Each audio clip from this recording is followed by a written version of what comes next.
মানুষের হেদায়েত হওয়ার জন্য আমি ছোট্ট একটা ফর্মুলা দেব, নেবেন তো? এই যে কথা বলছেন না যে মানুষের হেদায়েত হওয়ার জন্য, মানে আমাদেরকে, আমরা হেদায়েত প্রাপ্ত হওয়ার জন্য ছোট্ট একটা ফর্মুলা দেব, এটা কি নেবেন? ইনশাআল্লাহ বলতে পারেন না? ইনশাআল্লাহ নেব। দেখুন, এই ফর্মুলাটা আমার না, রাসূলের ফর্মুলা। লক্ষ লক্ষ আলেম ওলামার ওয়াজ নসিহতের প্রয়োজন হবে না। নিজেকে হেদায়েত হওয়ার জন্য ওই ফর্মুলাটা যদি ফলো করেন, অবশ্যই আমরা নিজেরাই নিজেই হেদায়েত প্রাপ্ত হয়ে যাব। লক্ষ্য করুন সাবজেক্টের দিকে, ফর্মুলার দিকে। আল্লাহ পাক রব্বুল আলামিনের নবী বলেন, আল মাউতু ইয়াইদুহু, মৃত্যু হচ্ছে মানুষের জীবনের জন্য বড় নসিহত। জোরে বলুন সুবহানাল্লাহ। চিন্তা করুন, আমি আব্দুল আলিম বিন ইসমাইল আপনাদেরকে হেদায়েত দেওয়ার জন্য এসেছি।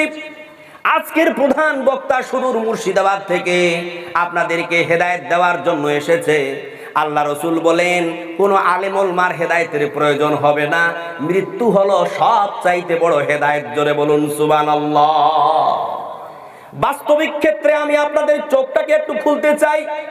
যদি কোনো একটা মানুষ হেদায়েত পেতে চায়, আল্লাহ আমি তো নিজের জীবনটাকে পাপে ভরে দিলাম, আল্লাহ কত না পাপ করতেছি, জেনা করতেছি, চুরি করতেছি, ডাকাতি করতেছি, মিথ্যা কথা বলতেছি, শরাব পান করতেছি, কত না পাপ করতেছি, হেদায়েত কেন পাই না আল্লাহ?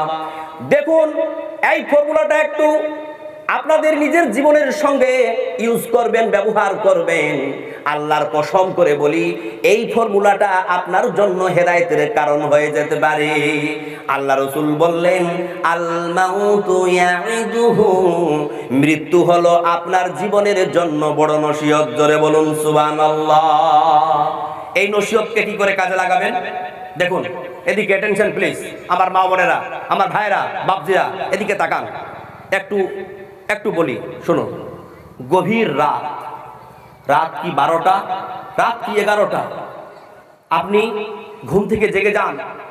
জাগার পরে আপনি একটু বার হন, ঠান্ডা পানি দিয়ে, যে পানি আপনার কাছে আছে, উযু করুন। উযু করে একটু মুসাল্লায় আসুন, 2 রাকাত নামাজ পড়ুন। যারা তাহাজ্জুদ পড়েন, তাহাজ্জুদ পড়ুন। আমার বাপজিরা, আমার ভাইয়েরা, সালাত পড়ার পর মুসাল্লায় দাঁড়িয়ে আল্লাহর কাছে প্রার্থনা করুন, আল্লাহ জানি না আল্লাহ কি পাপ করেছি, আজ সারাদিন চলে গেল, রাত্রি রজনীতে দাঁড়িয়ে আছি, আল্লাহ সারাদিন কি পাপ করলাম, কি গুনাহ করলাম, কি অন্যায় করলাম, এটাকে নিজের জীবনের সঙ্গে মনে মনে ফটকান, উদ্ঘাটন করুন, ভাবুন। তারপরে ভাবুন, আল্লাহ আমাদের গ্রামের অমুক ভাই আব্দুল কাদের, কালকে আমি ওর সঙ্গে হাসাহাসি করতেছিলাম মাঠের মধ্যে, বাজারে একসঙ্গে আসলাম, ইস সমবয়সী আমরা, আজকে লোকটা নাই গো, ইস আমরা তাকে মাটি দিয়ে চলে আসলাম কবরে, অন্ধকার ঘরের মধ্যে চলে গেল, মৃত্যু আজকেই মরলে কালকেই শেষ। এই যে আমার বাড়ি, এই যে আমার টাকা পয়সা, সন্তান সন্ততির সমৃদ্ধি, টাকা পয়সা, ধন দৌলত, মানে আমি মরলেই আমাকে কবরে দিয়ে চলে আসবে, আমি কবরে চলে যাব, মাটি চাপা দিয়ে আমাকে চলে আসলো, তাহলে আমার কি হলো, কোথায় যাব, কি হবে? অর্থাৎ আমার ভাইয়েরা, এই মৃত্যুটাকে বারবার স্মরণ করুন, বারবার চিন্তা করুন। এই দুনিয়া চিরদিন থাকতে পারবেন না। এখানে যারা আপনারা উপস্থিত আছেন, যদি কোনো ব্যক্তি বলতে পারে আমি মরবো না, তাহলে আমি বলছি আব্দুল আলিম বিন ইসমাইল, আমি আপনাকে বলবো, ভাই তাহলে ঠিক আছে, আপনি যত পাপ করেন, আপনি আপনার মানমানি করেন। পৃথিবীর কোনো মানুষ কি বলতে পারবে, পৃথিবীর কোনো মানুষ এটাকে অস্বীকার করতে পারবে যে আমি মরবো না, এই পৃথিবী চিরদিন থাকবো, এটা কি বলতে পারবে? কেউ কোনোদিন বলতে পারবে না। এই মৃত্যু বড় বেদনাদায়ক, কষ্টদায়ক একটা সাবজেক্ট, একটা বিষয় আমাদের জন্য, যেটা আমাদের প্রত্যেককে গ্রাস করবে। প্রত্যেককে ওই মৃত্যুর স্বাদ গ্রহণ করতে হবে। এই মৃত্যুর হাত থেকে আমরা কেউ রেহাই পাবো না। মৃত্যুর হাত থেকে যখন আপনি রেহাই পাবেন না, তাহলে এত অন্যায় কেন, এত পাপ কেন? আপনার বয়স আজকে 60 বছর, 70 বছর হয়ে গেছে, আপনি দেখতে পাচ্ছেন, বুঝতে পারছেন যে আমি মরে যাব, আমার জীবন আর কয়েকটা দিন, কয়েকটা মুহূর্ত, কয়েকটা ঘড়ি, আপনি তো বুঝতেই পারছেন। আপনার মাধ্যম দিয়ে দুনিয়ার লালুপতা তো থাকবে কেন? কেন দুনিয়ার চিন্তা থাকবে? কেন আখিরাতের ফিকির হবে না? কবরের চিন্তা কেন হবে না? মৃত্যুর ভয় কেন হবে না? বুঝতে পারলাম না। বুঝতে পারলাম না। রাসূলের হাদিস ফলো করুন, আল মাউতু ইয়াইদুহু, মৃত্যুটাকে গভীর রাতে যখন আপনি বিছানায় শুইতে যাবেন, ভাই এই মৃত্যুটাকে একটু গভীরভাবে ভাববেন। মৃত্যুটা কি জিনিস এটাকে ভাববেন। দেখুন মৃত্যুর ব্যাপারে আল্লাহ পাক কি বলেছেন পবিত্র কোরআন কারীমের মধ্যে। আল্লাহ পাক রব্বুল আলামিন বলেন, ইন্নাকা মাইয়িতুন ওয়া আন্নাহুম মাইয়িতুন। হে নবী, আপনি মৃত্যুবরণ করবেন এবং তারাও মৃত্যুবরণ করবে যারা আপনার বিরোধিতা করে। অন্যত্র আল্লাহ পাক রব্বুল আলামিন বলেন, ওয়া মা জাআলনা লিবাশারিন মিন ক্বাবলিকাল খুলদা। হে নবী, আপনার পূর্বে কোনো মানুষের জীবনকে আমি অনন্তকালের জীবন করে রাখি নাই। এই পৃথিবীর যত মানুষ তোমার পূর্বে এসেছে নবী, সকল মানুষেরাই মৃত্যুবরণ করেছে। জোরে বলুন সুবহানাল্লাহ। এই যে নবীকে বারবার আল্লাহ তাআলা বলছেন যে হে নবী, আপনি মৃত্যুবরণ করবেন আর আপনার যারা দুশমন তারাও মৃত্যুবরণ করবে। হে নবী, আপনার পূর্বে যে সকল মানুষেরা পৃথিবীতে এসেছে প্রত্যেকে মৃত্যুবরণ করেছে, কারোর জীবনকে আমি অনন্তকালের জীবন করে রাখি নাই। নবীকে এই কথা বলার অর্থটা কি বলুন? এটার অর্থ খুব বেদনাদায়ক। আল্লাহ পাক রব্বুল আলামিন নবীকে দোস্ত বলে আখ্যায়িত করেছেন, বন্ধু বলেছেন। হে নবী মুহাম্মদ, তুমি আমার বন্ধু, তুমি আমার হাবিব, কিন্তু তুমি বন্ধু এটা মনে করো না তুমি আমার বন্ধু বলে তুমি মৃত্যুর হাত থেকে ছাড় পেয়ে যাবা। তুমিও ছাড় পাবে না বন্ধু, তুমিও ছাড় পাবে না। তোমার পূর্বে যে সকল নবীরা এসেছে তারাও ছাড় পায় নাই, তাদের শত্রুরাও ছাড় পায় নাই। অর্থাৎ নবী, তুমি আমাকে বন্ধু বলে, তুমি আমাকে বন্ধু মনে করে এই কথা মনে করো না যে তোমার মৃত্যু কোনোদিন হবে না, তোমাকেও মরতে হবে। এবার বলুন তো, কোরআনের আয়াত থেকে স্পষ্ট না যে নবী সাল্লাল্লাহু আলাইহি ওয়াসাল্লাম মারা গেছেন? এখনো দেখবেন যে ওরা যে কি ধরনের মুসলমান, কি ধরনের যে মুসলিম আমি বুঝতে পারছি না। এক ধরনের মুসলমান আবার বলে যে নবী সাল্লাল্লাহু আলাইহি ওয়াসাল্লাম মারা যায় না। স্পষ্ট কোরআনের আয়াত যে নবী সাল্লাল্লাহু আলাইহি ওয়াসাল্লাম মারা গেছেন। স্পষ্ট আয়াত, আল্লাহ পাক নবীকে বলছেন ইন্নাকা মাইয়িতুন, হে নবী আপনি মরবেন। এই আয়াতটা যে ওরা দেখতে পায়নি এখনো, আমি আমার মাথা কাজ করে না। হাদিস হয়তো হয়, স্পষ্ট আয়াত, আল্লাহু আলাম। আল্লাহ পাক রব্বুল আলামিন অন্যত্র আয়াতে বলছেন, কুল্লু নাফসিন যায়িকাতুল মাউত ওয়া নাবলুয়াকুম বিশ-শাররি ওয়াল খাইরি ফিতনাতান ওয়া ইলাইনা তুরজাউন। আল্লাহ পাক রব্বুল আলামিন বলেন, প্রত্যেকটা মানুষ মৃত্যুবরণ করবে, যার আত্মা আছে, যার জীবন আছে তার মরণ ঘটবে। ওয়া নাবলুয়াকুম বিশ-শাররি ওয়াল খাইরি ফিতনাতান ওয়া ইলাইনা তুরজাউন। এবং আমি মানুষকে ভালো এবং মন্দের মধ্যে পতিত করে পরীক্ষা করতেছি। ওয়া ইলাইনা তুরজাউন, এবং তোমাদের সকলকেই আমার কাছে ফিরে আসতে হবে। জোরে বলুন সুবহানাল্লাহ। আমার ভাইরা, কোরআনের দিকে দৃষ্টিপাত করুন। আল্লাহ তাআলা কি বললেন? যে আমি মানুষকে ভালো এবং মন্দের মধ্যে পতিত করে পরীক্ষা করতেছি, সচ্ছল এবং অসচ্ছলতার মধ্যে পতিত করে বা ফেলে আমি মানুষকে, আমার বান্দাদেরকে পরীক্ষা করতেছি। জোরে বলুন সুবহানাল্লাহ। ভাষা বোঝা গেল না?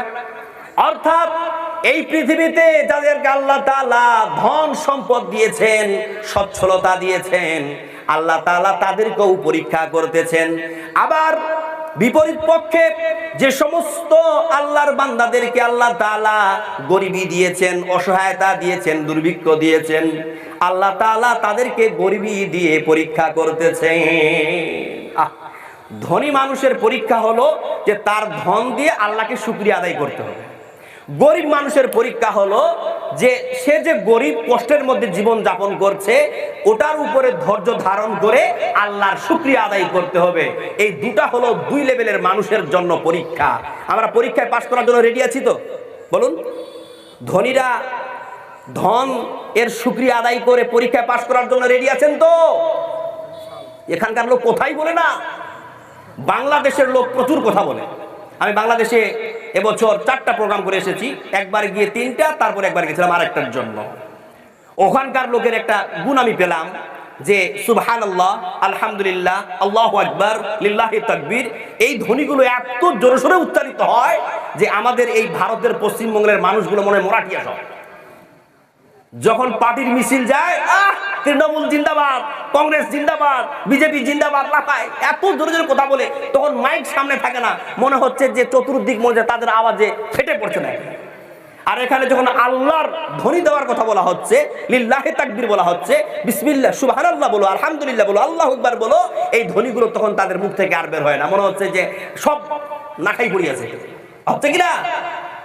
আপনারা যদি জানতেন যে সুবহানাল্লাহ, আলহামদুলিল্লাহ, আল্লাহু আকবার, এই কালেমাতগুলো কত বড় ফজিলত রাখে, কত ফজিলত সংক্রান্ত এই কালেমাগুলো, তাহলে আপনারা গলা ফাটিয়ে চেঁচিয়ে বলতেন। কিন্তু আমরা আজ পর্যন্ত বুঝাতে পারলাম।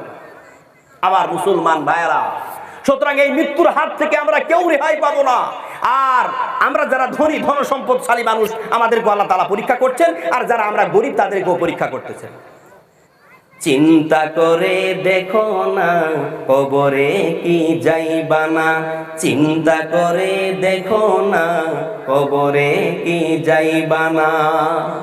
যেই কবরে আল্লাহ ছাড়া বন্ধু কেহ থাকবে না, যেই কবরে আল্লাহ ছাড়া বন্ধু কেহ থাকবে না, চিন্তা করে দেখো না, কবরে কি যাইবা না, চিন্তা করে দেখো না, কবরে কি যাইবা না। চিন্তা করুন আমার মুসলমান ভাইরা, একদিন আমাদের সকলকেই কবরে যেতে হবে। আল্লাহ পাক রব্বুল আলামিন অন্যত্র আরেকটি আয়াতে বলেন, ইদা জাআ আহাদাকুমুল মাউত তাওয়াফাতুহু রুসুলুনা ওয়া হুম লা ইউফাররিতুন। যখন তোমাদের মধ্যকার কারোর কাছে তার মৃত্যুর সময় এসে উপস্থিত হয়ে যায়, তখন আল্লাহর পক্ষ থেকে আল্লাহর প্রেরিত একজন ফারিস্তা এসে তার জীবনটা কবজ করে নিয়ে চলে যায়। ওয়া হুম লা ইউফাররিতুন, এবং সে তার দায়িত্ব পালনে বিন্দু পরিমাণ ত্রুটি করেন না। জোরে বলুন সুবহানাল্লাহ। যখন আমাদের কাছে মৃত্যুর সময় এসে উপস্থিত হয়ে যায়, আল্লাহর কোন প্রেরিত ফারিস্তা এসে আমাদের জীবন বের করে? ভাই বলুন তো, এনিওয়ান? দেখি একটু জেনারেল ইসলামিক কোয়েশ্চেন করে দেখি। আজরাইল। মাশাআল্লাহ, দ্যাট ইজ রাইট অ্যানসার। খুব সুন্দর উত্তর দিয়েছেন। আজরাইল নামক একজন বিশিষ্ট ফারিস্তা আল্লাহর আদেশে এসে আমাদের জীবনটা কবজ করে নিয়ে চলে যায়। কি দুর্দান্ত কথা! একটা হাদিস বলছি, মন দিয়ে শুনুন। হাদিসটি রিওয়ায়াত করেছেন বারা ইবনে আযিব রাদিয়াল্লাহু তাআলা আনহু। তিনি বলছেন যে আমরা একবার রাসূল সাল্লাল্লাহু আলাইহি সাল্লামের সাথে আনসারদের এক ব্যক্তির জানাজায় গেলাম। আমরা কবরের পাশে ছিলাম, কিন্তু তখনও কবর খোঁড়া হয় নাই। রাসূল সাল্লাল্লাহু আলাইহি সাল্লাম কবরের এক পাশে বসে গেলেন। আমরা সাহাবীরা রাসূল সাল্লাল্লাহু আলাইহি সাল্লামকে চারপাশ ঘিরে বসে গেলাম। আমরা এমন ভাবে বসেছিলাম, বারা ইবনে আযিব বলছেন যে আমরা এমন ভাবে বসেছিলাম, মনে হচ্ছিল যে আমাদের মাথার উপরে পাখি বসে আছে। ধরে বলুন সুবহানাল্লাহ। মানে এতটা নীরবতার সাথে, স্তব্ধতার সাথে আমরা রাসূল সাল্লাল্লাহু আলাইহি সাল্লামকে ঘিরে বসেছিলাম। রাসূল সাল্লাল্লাহু আলাইহি সাল্লামের হাতে গাছের শুকনো একটা ঠাল ছিল। ওই ঠালটা দিয়ে তিনি জমিনের মধ্যে চিন্তা ব্যক্তিদের ন্যায় দাগ টানতেছিলেন। এভাবে দাগ টানতেছিলেন। দাগ টানতে টানতে হঠাৎ করে তিনি হাতটা থামিয়ে দিলেন। এদিকে attention please, hello, attention please. রাসূল সাল্লাল্লাহু আলাইহি সাল্লাম চিন্তা ব্যক্তিদের ন্যায় জমিনের মধ্যে দাগ টানতেছিলেন। হঠাৎ করে তিনি হাতটা থামিয়ে দিলেন, হালকা মাথাটাকে উঁচু করলেন, আর আমাদের দিকে দৃষ্টিপাত করে বললেন, ইয়া ইখওয়ানি লিমিসলি হাদা ফাইদ্দু। হে আমার ভাইরা, তোমরাও এই কবরের জন্য প্রস্তুতি গ্রহণ করো। ধরে বলুন সুবহানাল্লাহ। বারা ইবনে আযিব বলছে, যখন রাসূল সাল্লাল্লাহু আলাইহি ওয়াসাল্লাম এই কথা বললেন, একটা অন্যরকমের দৃশ্য নিয়ে আমরা ঘাবড়িয়ে গেলাম। যে রাসূল সাল্লাল্লাহু আলাইহি ওয়াসাল্লাম এই কবরের মধ্যে এমন কি দেখলেন, এই কবরের মাঝে রাসূল সাল্লাল্লাহু আলাইহি ওয়াসাল্লাম এমন কি অনুভব করলেন যে তিনি বললেন, ইয়া ইখওয়ানি লিমিসলি হাদা ফাইদ্দু। হে আমার ভাইরা, তোমরাও এই কবরের জন্য প্রস্তুতি গ্রহণ করো। তারপরে আল্লাহ পাক রব্বুল আলামিনের নবী বলেন, যখন কোন মুমিন বান্দা, নামাজি ব্যক্তি, আল্লাহর পরহেজগার বান্দা দুনিয়া ত্যাগ করে, তখন আকাশ থেকে উজ্জ্বল চেহারা বিশিষ্ট একদল ফারিস্তা নেমে আসে। ওই ফারিস্তারা তার দৃষ্টিসীমার দূরে গিয়ে বসেন। তারপর মালাকুল মাউত চলে আসে। আসার পরে বলে, ও পবিত্র আত্মা, তুই আল্লাহর রহমতের দিকে বেরিয়ে আয়, আল্লাহর নাজাতের দিকে বেরিয়ে আয়, আল্লাহর সন্তুষ্টির দিকে বেরিয়ে আয়। আত্মাটি সঙ্গে সঙ্গে তার দেহ থেকে বের হয়ে আসে। মালাকুল মাউত আজরাইল আত্মাটিকে নিজের কাছে মুহূর্তের জন্য রাখেন না। ওই যে অপেক্ষামান ফারিস্তারা, তারা আত্মাটিকে গ্রহণ করে নেয়। গ্রহণ করে নেওয়ার পর আকাশের দিকে উঠতে শুরু করে। যখন তারা আত্মাটিকে নিয়ে প্রথম আকাশে পৌঁছায়, আকাশের দরজা খুলতে চাওয়া হয়, আকাশের দরজা খুলে দেওয়া হয়। ওই প্রথম আকাশে যে সকল ফারিস্তারা থাকে, তারা ওই আত্মাটির পিছু নিতে লাগে। এভাবে তারা দ্বিতীয় আকাশ, তৃতীয় আকাশ, চতুর্থ আকাশ, পঞ্চম আকাশ, ষষ্ঠ আকাশ ভেদ করে সপ্তম আকাশে গিয়ে পৌঁছে যায়। তারপরে একটি গায়েবী আওয়াজকারী আওয়াজ দিয়ে বলে, ও আমার ফারিস্তারা শোনো, এটা আমার মুমিন ব্যক্তির আত্মা, পবিত্র আত্মা। সুতরাং এই আত্মাটাকে তোমরা ইল্লিনের মধ্যে সসম্মানে নিক্ষেপ করে দাও। তখন ফারিস্তারা ওই আত্মাটাকে ইল্লিনের মধ্যে নিক্ষেপ করে দেয়। জোরে বলুন সুবহানাল্লাহ। পক্ষান্তরে যখন কোনো বেনামাজি ব্যক্তি, মুশরিক, বেদিন, কাফের ব্যক্তি দুনিয়া ত্যাগ করে, তার কাছেও আগের মতোই আকাশ থেকে কালো চেহারা বিশিষ্ট একদল ফারিস্তা নেমে আসে। আসার পরে তারা তার দৃষ্টিসীমার দূরে গিয়ে বসেন। তারপরে মালাকুল মাউত চলে আসে। আসার পরে বলে, ও পাপিষ্ঠ আত্মা, ও নিকৃষ্ট আত্মা, ও খাবিশ আত্মা, তুই আল্লাহর গজবের দিকে বেরিয়ে আয়, আল্লাহর অভিশাপের দিকে বেরিয়ে আয়। তখন কিন্তু আত্মাটা আর তার দেহ থেকে বের হতে চায় না। মালাকুল মাউত দেহের মধ্যে জোরপূর্বক হাতটাকে ভরে দিয়ে একদম ছিঁড়ে তার আত্মাটিকে বের করে নিয়ে আসে। আর তখন ওই কাফের ব্যক্তির আত্মাটা বড় কষ্ট পায়। ফারিস্তা অর্থাৎ মালাকুল মাউত আত্মাটিকে নিজের কাছে রাখেন না। ওই অপেক্ষামান ফারিস্তারা গ্রহণ করে নেয়। গ্রহণ করে নেওয়ার পর তারা ওই আত্মাটিকে নিয়ে আকাশের দিকে উঠতে শুরু করে। যখন তারা প্রথম আকাশে গিয়ে পৌঁছায়, আকাশের দরজা খুলতে চাওয়া হয়, কিন্তু তার জন্য আকাশের আর দরজা খোলা হয় না। বরং একটি গায়েবী আওয়াজকারী আওয়াজ দিয়ে বলে, ও আমার ফারিস্তারা শোনো, এটা আমার কাফির ব্যক্তির আত্মা, খাবিস আত্মা। সুতরাং এই আত্মাটাকে তোমরা অসম্মানের সাথে, জিল্লতের সাথে সিজ্জিনের মধ্যে নিক্ষেপ করে দাও। সুবহানাল্লাহ। কি বোঝা গেল না? আমরা বুঝতে পারলাম মুমিন ব্যক্তির আত্মা যাবে কোথায়? ইল্লিনে। আর কাফের, মুশরিক, বেনামাজি ব্যক্তির আত্মা যাবে কোথায়? সিজ্জিনে। তাহলে ইল্লিন আর সিজ্জিন জানতে হবে তো? জানতে হবে কি হবে না? এখন ইল্লিন আর সিজ্জিন দিয়ে বলি তাহলে তো রাত পার হয়ে যাবে। সংক্ষিপ্ত হয় বলছি, মন দিয়ে শুনুন। ইল্লিন হচ্ছে জান্নাত সম জায়গা। যেমন জান্নাতে সুখ আছে, শান্তি আছে, তেমনি ভাবে ইল্লিনের মধ্যে সুখ শান্তি আছে। আর সিজ্জিন হচ্ছে জাহান্নাম সম জায়গা। জাহান্নামে যেমন কষ্ট আছে, আযাব আছে, শাস্তি আছে, তেমনি ভাবে সিজ্জিনের মধ্যে আযাব আছে, শাস্তি আছে, আর কষ্ট আছে। এখন আপনি কি চান যে সিজ্জিনের মধ্যে যাই? বলুন। সিজ্জিনের মধ্যে যদি না যেতে চান, তাহলে মুমিন হতে হবে না, মুত্তাকিন হতে হবে না, পরেজগার হতে হবে না, নামাজি হতে হবে না, সৎ আমল করতে হবে না? কই করছেন? কেন করছেন না? তার মানে কি আপনারা সিজ্জিনে যেতে চান না? ভাই, আল্লাহর কাছে তওবা করুন, আল্লাহর কাছে অনুরোধ কামনা করুন, বাসনা করুন, দোয়া করুন, আল্লাহ যাতে করে আমি তোমার ওই ইল্লিন নামক জায়গায় যেতে পারি, সিজ্জিনে না যাই। আমার মুসলমান ভাইরা, কবর কত বড় কঠিন জায়গা। একটা হাদিস বলবো, আপনাদের রুহগুলো কেঁপে উঠবে। আল্লাহর কসম করে বলি, আপনাদের রুহগুলো কেঁপে উঠবে যদি মন দিয়ে শুনেন। তাহলে হযরত উসমান রাদিয়াল্লাহু তাআলা আনহু, তিনি যখন কবরের কাছে যেতেন, তিনি প্রচুর পরিমাণে কান্নায় ভেঙে পড়তেন।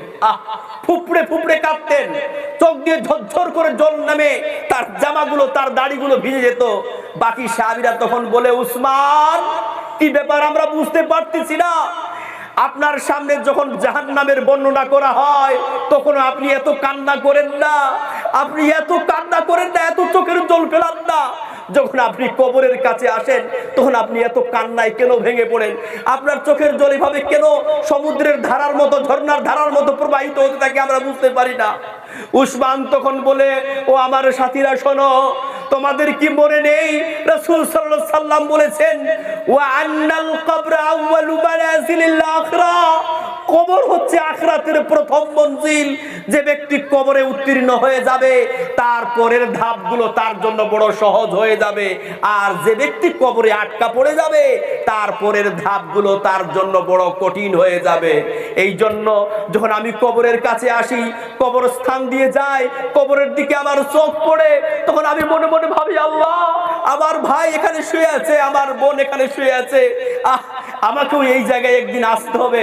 আমার বিলাসবহুল জীবন যাপন, আমার স্ত্রী সন্তান ভালোবাসা সবকিছু মায়া মমতা ত্যাগ করে দিয়ে, বাড়ি গাড়ি টাকা পয়সা সবকিছু ছেড়ে আমাকেও এই কবরের কাছে এসে পড়ে থাকতে হবে। এই চিন্তা নিয়ে আমি বড় কষ্ট পাই, আর আমার তখন চোখ দিয়ে ঝরঝর করে জল নামতে শুরু করে।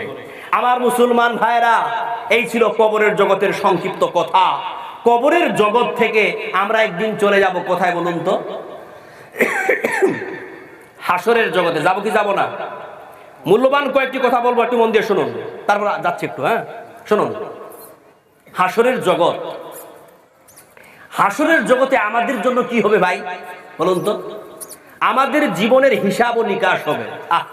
দুনিয়াতে আমরা কি করলাম না করলাম সব কিছু আমাদের খণ্ডন করা হবে, খতিয়ে দেখা হবে।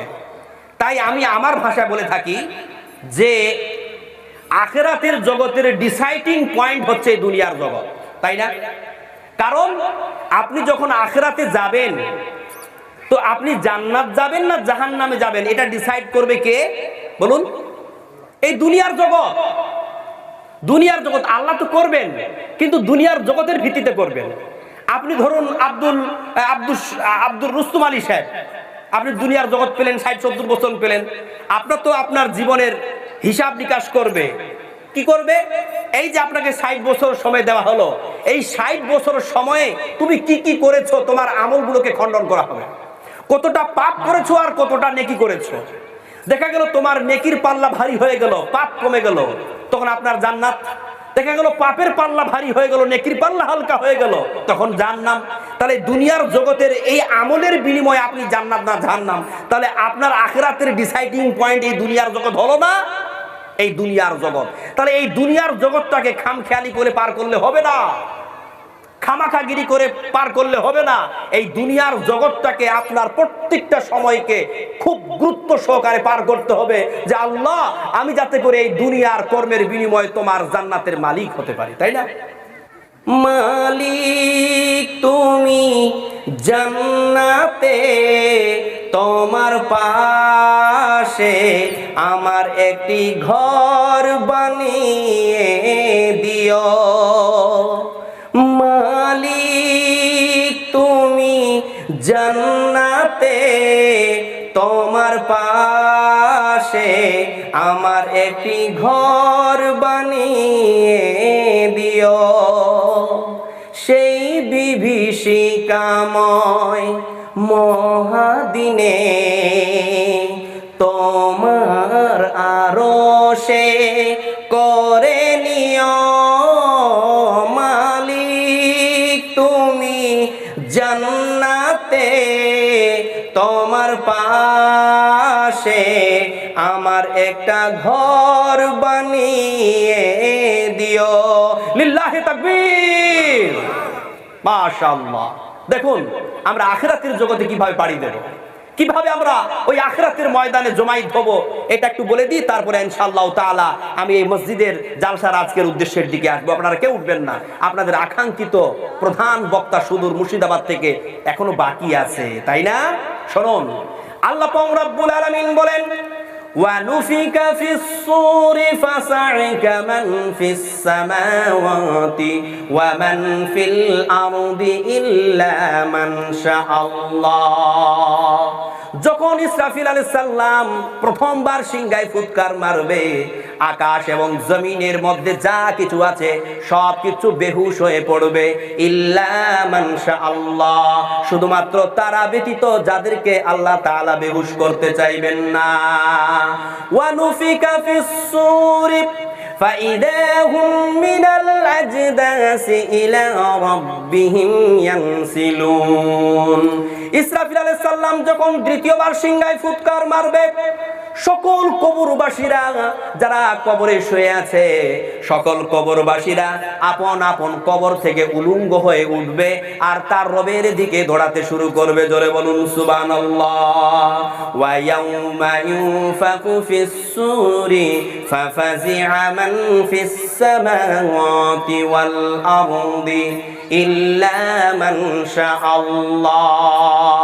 যখন ইসরাফিল আলাইহিস সালাম তৃতীয়বার সিংহায় ফুৎকার মারবে, তখন আকাশ এবং জমিনের মধ্যে যা কিছু আছে সব কিছু বিধ্বস্ত হয়ে যাবে। শুধু তাই নয়, ওয়া কুল্লু আতাউহু দাখিরিন, এবং সকল মানুষেরা আল্লাহর সামনে বিনয়ী হয়ে উপস্থিত হয়ে যাবে। জোরে বলুন সুবহানাল্লাহ। ওয়া নাহশুরুহুম জামিআ, পৃথিবীর সকল মানুষ, কি নারী কি পুরুষ, কি বুড়ো কি ছোট, সব মানুষেরা আল্লাহর ওই কিয়ামতের মাঠে গিয়ে উপস্থিত হয়ে যাবে। পৃথিবীর শুরু থেকে নিয়ে যত মানুষ পৃথিবীতে আসার পর কবরে চলে গেছে, যত মানুষ এখন বর্তমান পৃথিবীতে আছে, যত মানুষ কিয়ামতের পূর্ব পর্যন্ত পৃথিবীতে আসবে, সকল মানুষেরা ওই কিয়ামতের দিন একটা ময়দানে থ থ হয়ে জমা হয়ে যাবে। জোরে বলুন সুবহানাল্লাহ। কি আলোক হবে একটা, কি হাসার হবে একটা, কি চিত্র হবে একটা। আপনি কি কল্পনা করেছেন? Can you imagine man? আপনি কি ভাবছেন? দেখুন, রাসূল সাল্লাল্লাহু আলাইহি সাল্লাম একদিন বলছেন, যখন ইসরাফিল আলাইহিস সালাম সিংহায় ফুৎকার মারবে, তখন সকল কবরবাসীরা আপন আপন কবর থেকে উঠে উলঙ্গ হয়ে তার রবের দিকে দৌড়াতে শুরু করবে, কি নারী কি পুরুষ। আয়েশার কানে এই কথাটা গেল। আয়েশা তখন বলছে, ইয়া রাসূলুল্লাহ, আপনি কেমন কথা বলতেছেন? সকল নারী পুরুষেরা যদি মানে কি উলঙ্গ অবস্থায় কবর থেকে উঠে তার রবের দিকে দৌড়াতে শুরু করে, তো নারীরা কি পুরুষের দিকে তাকাবে না? আর পুরুষরা কি নারীর দিকে তাকাবে না? এটা কি হবে না? তখন রাসূল সাল্লাল্লাহু আলাইহি সাল্লাম বলছে, আয়েশা, আরে তুমি যদি ওই দিনটার ভয়ানক পরিস্থিতি সম্পর্কে জানতে, ওই দিনটির বিভীষিকা সম্পর্কে জানতে, ওই দিনটির অবস্থা সম্পর্কে জানতে আয়েশা, তাহলে তুমি এই কথা আর বলতে না। ওই দিনটা কত কঠিন হবে আয়েশা। মানুষের দিকে লক্ষ্য করা তো দূরের কথা, একজন মানুষ নিজের দিকে দৃষ্টিপাত করতে পারবে না যে আমি কোন কাপড় পরে আছি, আমি কি উলঙ্গ না আমি পোশাক পরিধান করে আছি। এই চিন্তাটা করারও কোনো মানুষের সুযোগ হবে না। প্রত্যেকটা মানুষ বলবে নাফসি নাফসি, আল্লাহ আমার যে কি হবে, আমার যে পরিণাম কি হবে আল্লাহ, আমার যে অবস্থা কি হবে আল্লাহ জানি না। আমার আমলনামা ডান হাতে আসবে না বাম হাতে আসবে, আমি সুখের জায়গায় যাব না কষ্টের জায়গায় যাব আল্লাহ আমি জানি না। এই চিন্তা নিয়ে প্রত্যেকটা মানুষকে খাবে। একটা হাদিস বল শুনুন, আল্লাহ পাক রব্বুল আলামিনের নবী একটা হাদিসে বলছেন, সাবআতুন ইউদিল্লুহুমুল্লাহু ফি দিল্লিহি ইয়াওমা লা দিল্লা ইল্লা দিল্লু। কিয়ামতের দিন কেবলমাত্র, এটা বন্ধ করুন, দেখুন এটা দেন। কিয়ামতের দিন কেবলমাত্র একটা ছায়া থাকবে, ওই ছায়া ছাড়া আর অন্য কোনো ছায়া থাকবে না। পৃথিবীর সকল মানুষেরা ওই ছায়ায় অংশগ্রহণ করার জন্য উঠে পড়ে লাগবে, কিন্তু সকল মানুষেরা ওই ছায়ায় অংশগ্রহণ করতে পারবে না। কেবলমাত্র 7 শ্রেণীর মানুষ অংশগ্রহণ করতে পারবে। ওই দিনটাতে কেন সকল মানুষেরা ওই আরশের ছায়ায় অংশগ্রহণ করার জন্য উঠে পড়ে লাগবে? কারণটা কি জানেন কিছু?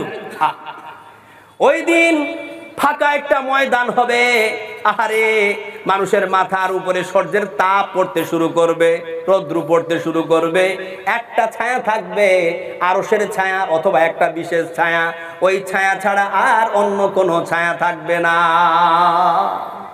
ছায়াটা কত গুরুত্বপূর্ণ বলবো। এই যে গ্রীষ্মকালের দিনে যারা আপনারা কৃষিজীবী মাঠে কাজ করেন না, অনেক লোক নাই, আরে গ্রীষ্মকালের দিনে যখন আমরা মাঠে কাজ করতে যাই আর আমাদের মাথার উপরে যখন প্রখর রৌদ্র পড়তে শুরু করে আর ঠিক 12টা 1টার সময় ওই রৌদ্রের তাপ সহ্য করতে পারি না, জামাটা ভিজে যায়, ঘেমে যায়, তখন মনে হয় যে আল্লাহ কোথাও যদি একটা গাছ পেতাম ওই গাছের তলায় গিয়ে একটু আশ্রয় নিতাম, মনে হয় কি হয় না? আপনি কি জানেন এখন বর্তমান সময়ে আপনার মাথার কত উপরে সূর্যটা আছে? হাজার হাজার মাইল উপরে আছে। এত উপরে থাকার পরেও যদি আপনার এই অবস্থা হয় গ্রীষ্মকালের দিনে, তাহলে আপনি শুনুন রাসূলের হাদিস। ওই কঠিন কিয়ামতের দিন এই যে আমাদের মাথার উপরে সূর্যটা, এই সূর্যটা এত উপরে থাকবে না, বরং এই সূর্যটা আমাদের মাথার 1 মাইল উপরে চলে আসবে। এই 1 মাইলের আবার দুটো ব্যাখ্যা।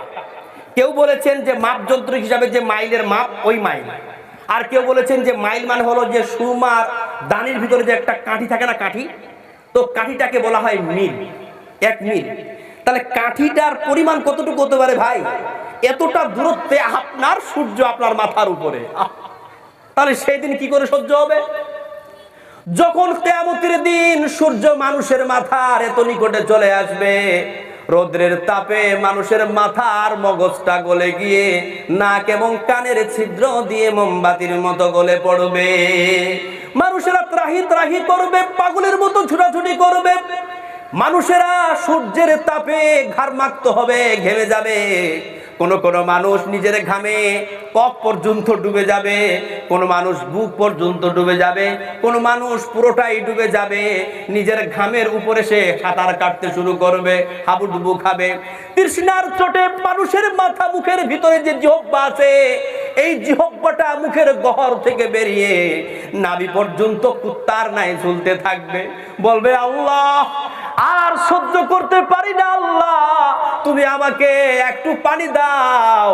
পিপাসার চোটে আমার কলিজাটা যেন শুকিয়ে যাচ্ছে, আমার গলাটা ফেটে যাচ্ছে, আল্লাহ তুমি একটু পানি দাও।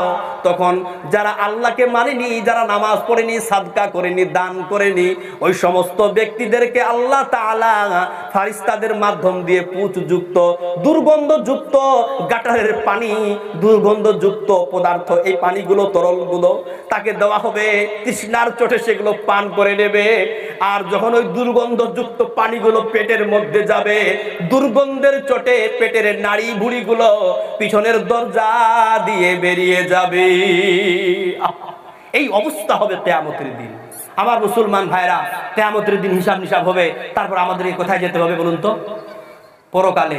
পরকালে স্থান ভাই দুটা, একটা জান্নাত একটা জাহান্নাম। তাহলে আপনি যাবেন কই গো? জান্নাত যাবেন না?